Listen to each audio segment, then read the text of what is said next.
make a wild prediction. Two things. One, who would be the best dream leader for the NDP from an electoral perspective? And then two, who do you think is going to be, and I know that's wild and you're going to be wrong, because it's a wild guess to make. Yeah.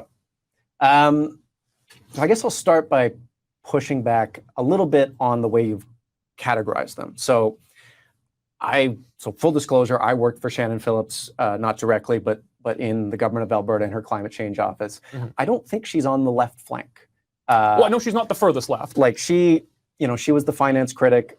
She's actually been quite, I think, eloquent and effective at talking about the oil and gas industry, at talking about things in a way that are frankly more liberal federally than New Democrats. So I kind of put Shannon in the middle.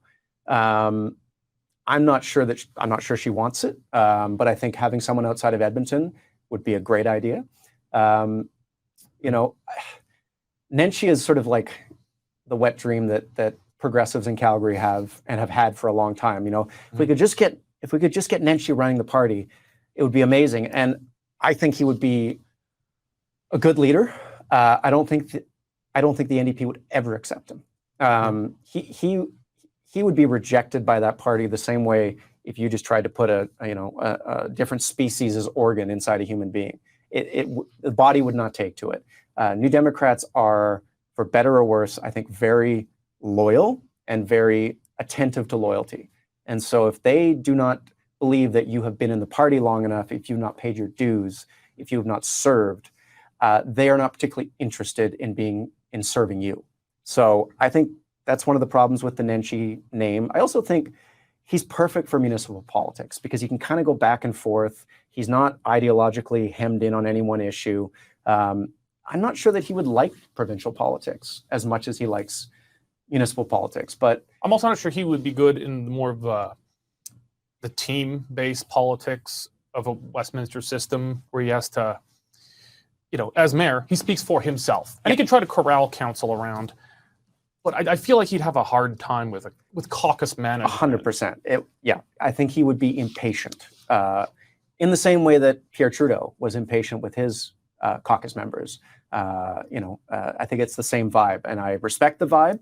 I'm just not sure that it's the right fit right now. Now, Todd Hirsch, if he was going to run, he should have run this time. I love Todd. I think he's very, very smart. His policies that he put out for the NDs around the economy, I thought were really, they're what we need. We need to have a conversation about how we get off this roller coaster of being sort of wedded to resource royalties, where we go from being rich to being broke, to being rich to being broke. And I think it would be great if Danielle Smith took a look at some of those and maybe incorporated those into her approach to managing the economy. But if he was not willing to stand behind those ideas in this campaign, I'm not sure why he would be willing to run for the leadership. Is he the Mark Carney of the NDP now? A little bit, in the sense that he's the one that gets economists really excited, but when it comes to the sort of rank and file, it's just not there. I think, again, love Mark Carney. I think as a leader of the Liberal Party, he'd be a disaster. And I think it would be the same thing with any economist. I'm not sure that they have the ability to talk to people and meet people where they are in the way that you need to be an effective politician. I think Rocky Pancholi, so she's not, I would not put her on the left. I would put her in the middle.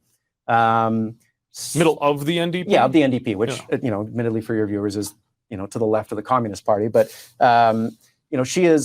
she understands business. She's a lawyer. She used to work in the service industry. She knows how to talk to people. She's very likable.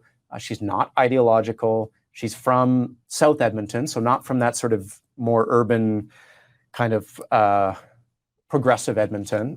She has to meet people where they are.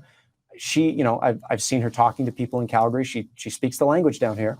I think she would be very effective. I think the question is whether, the Notley wing of the party is ready to let go of power. And I'm not sure they are. I think they might want to gravitate towards someone like Sarah Hoffman or David Shepherd, who is the MLA for Edmonton Centre. And I have lots of respect for those people.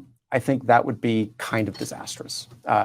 Any leader that comes within, who comes from a riding that is within walking distance from Edmonton Strathcona is going to get hammered down here. There is just a dispositional difference that I think Notley was able to partially bridge because she became premier and had that sort of sheen of authority and credibility. But if you're sort of a new leader from an urban Edmonton riding, I don't know how you do it. I don't know how you connect with people down here.